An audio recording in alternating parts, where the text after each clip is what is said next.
What can and cannot be replaced by AI?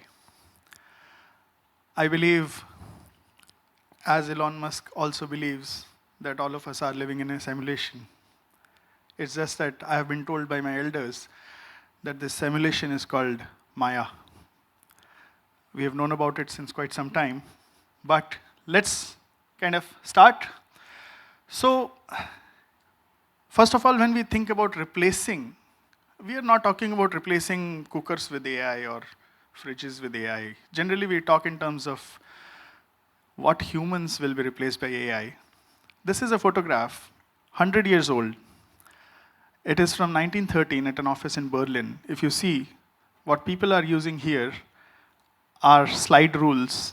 You will see a bunch of papers in front of them. They are log tables, which had pre-calculated mathematical formulas. And if you are as old as I am, I'm sure you have also done that in school, where cos and tan and all of these formulas were there. And then there is inbound file unit weighed down by a paperweight, because that is the file and folders. And whatever we do right now, it is an extension to more or less what he is doing, except he's doing it in a very, very manual way. When calculators came in, this life continued till 1960s. And after that, the first calculator started coming in. Do you think he lost his job? I don't think so. I think he moved on to use a calculator instead of a slide rule. So maybe calculators did not kind of help take away as many jobs. Then why are we wondering about this AI piece of business? Because what is happening right now is a long line of events that started somewhere 300 years ago with Industrial Revolution, where we automated, where we built extensions of our hands and legs. We built tools, tractors. We built factories and machines, which were an extension of us. And finally, that journey has culminated into AI, that is a replica, or that is an automation, or that is a simulation, or that is a representation of our mind, which is one of the hardest things to replicate. But again, coming back, are people actually losing jobs? It looks like they are. But can you actually call it losing? 50,000 people or brokers have lost their jobs to PC, as per this article from Deccan Chronicle from 2014, which was then updated in 2019. So the trend has continued to some level. But did these people, what, they remain jobless? I don't think so. They moved on to something else, right? But yes, what they were doing has become redundant because computers have come in where you needed a broker to advise, to fill up forms, to handle clients. All of that now can be done by a platform and automated, right? So in a right way, if you look at it, people don't lose jobs, the jobs actually transition. They transition on because people need to live and they need to do something. Whether what people shift to is useful or not, maybe, we'll see. But in 2014, this was what was happening. And from there, in 2016, this is what started happening. That the automations that were put in place for trading, there is a NSE co-location scam that happened, where the servers were put so close to NSE servers that within a fraction of a second, an AI-based trading engine could actually place orders much faster than the market was responding. The tune of this reaches 50,000 or 75,000 crores. It's still up in the air. People don't know what that number is.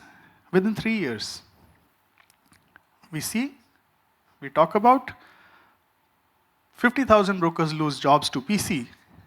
And within 3 years, the power has been centralized to such a level within one machine that 50,000 to 75,000 crores can be lost, right? That is the power of AI. So what does AI actually do? What is artificial intelligence all about? It actually scales things, right? Whatever was kind of done by hundreds of people, maybe one system can do it. What's happening elsewhere? Is it only negative? I don't think so. It's also having a lot of positive impact. This is a news story from October 22, last year, where a baby was kidnapped from Mumbai, from a pavement, and the Mumbai police was able to track that baby within 7 hours. And this is not a new news story. It has happened years before also. How has that happened? Because we are becoming good at preventing crimes. How are we becoming good? Because India is one of the largest surveilled countries in the world after China. Instead of hiring a lot of policemen to patrol streets, we have put in a lot of surveillance cameras which are monitored centrally. So would you say that policemen have lost jobs? Maybe. But then there are people now who surveil these cameras, which is a much more higher level of, I should say, expertise in terms of technical know-how, and that has come in. We have become so good that if you look at the top 10 or 11 places or top 11 countries in the world, the second to fifth cities are Indian cities in terms of cameras, surveillance cameras per 1,000 population. Why am I talking about surveillance cameras? That is not artificial intelligence, is it? Because now we have a stream of artificial intelligence called computer vision. Computer vision can actually look at the data being generated by these AIs and decide things. How does that happen? 3,000 CISF posts at airports abolished. This is from last year.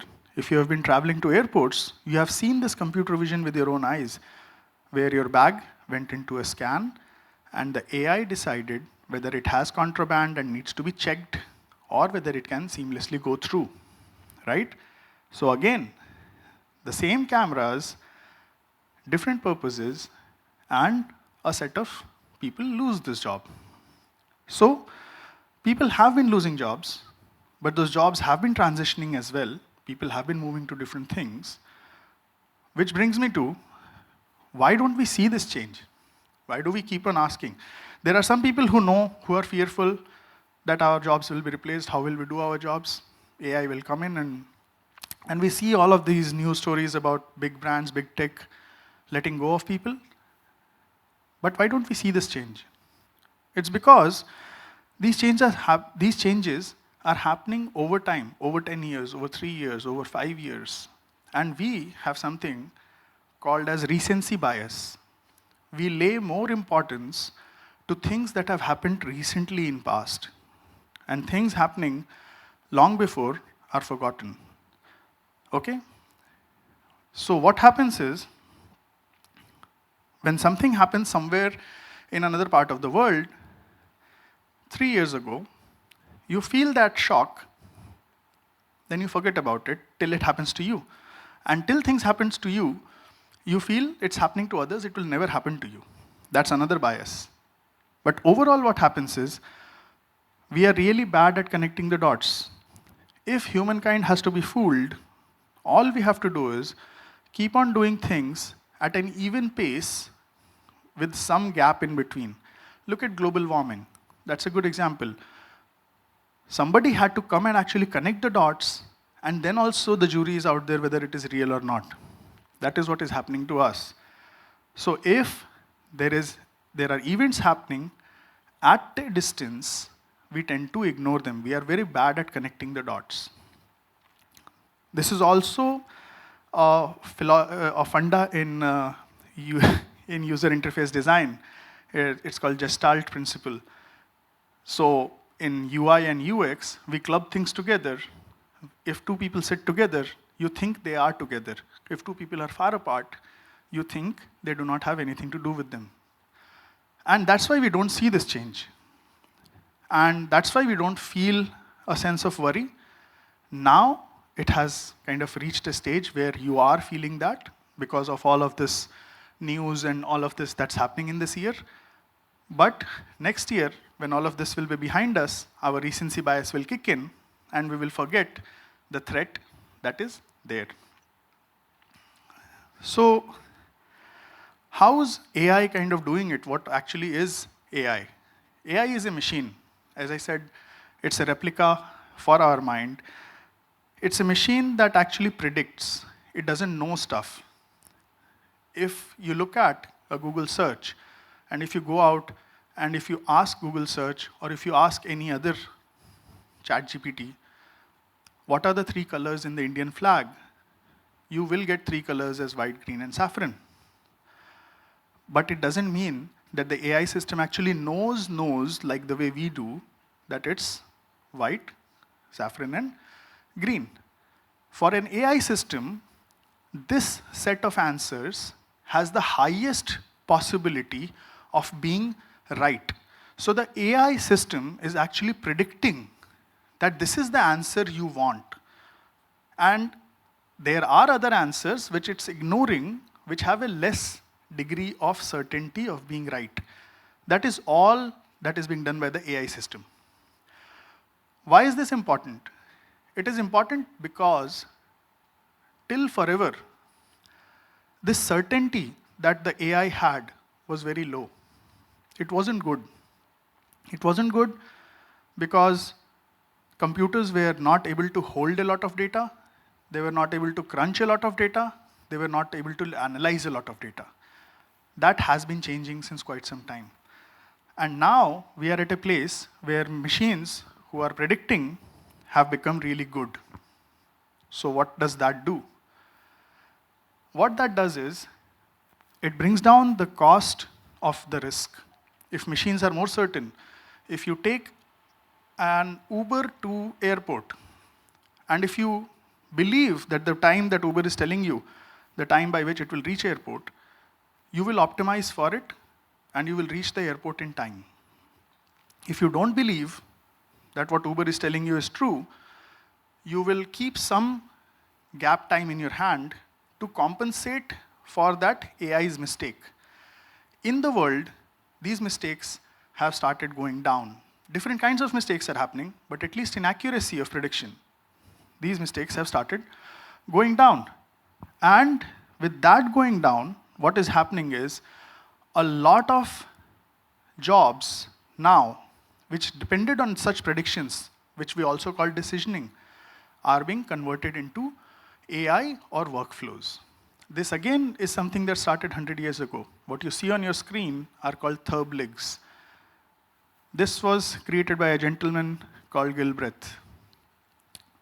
He had this fantastic idea that to increase efficiency amongst workers, we can actually break down every single activity that the worker does, jot it down in a notation like this, and then teach other people how to do this efficiently. So now, the same therbligs now are called workflows, which an AI continues to copy and create. Now we have reached a level, these are Sheridan's 10 levels of automation, where from the time where the computer will not do anything, where you will press the button, to a computer will not tell you and go ahead and do something. There are 10 levels in which automation works now. When you see Iron Man or any of these movies, and when Iron Man says, Jarvis, take me out of here, that is the 10th level of automation where computer just decides everything and does it without taking any understanding from you. Versus level 0 is when you are punching in a code in the machine and telling it what to do.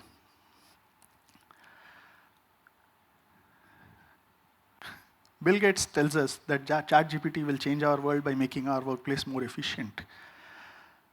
So that's how it starts. It is all in search of efficiency. The AI is coming in, trying to solve for efficiency, trying to make us efficient. But why do we need this efficiency when we have people? For a simple reason. This is the projected graph for countries' dependency ratio. That means what's happening in the advanced world is that their dependent population is increasing and their working population is going down. For them, automation is a way out to keep the advanced status, to keep their GDP high. So they have a very good interest in keeping this alive and keep pushing AI, keep fixing it so that more and more people, because AI creates artificial human beings. AI is artificial workforce, which gets deployed in your office. And these countries, therefore, are very interested in actually increasing it. So how can we kind of prevent this? Is this a new thing that humankind is facing? I don't think so. This has happened before. This has happened before 200 years ago when there was American Civil War that was fought around it. And this has happened, war around automation has happened before. And how to gain or come out of it is also there in our history. And there are just 5 ways. You can either upskill and start using AI and become a part of solution. You can start building AI solutions. You can join governance and ethics committee around AI. You can own AI, or you can sell AI. But if you want to not be replaced by AI, what you have to do is you have to join the revolution. And it is possible because AI is being democratized. ChatGPT is one of the ways, and there are other ways as well. Thank you.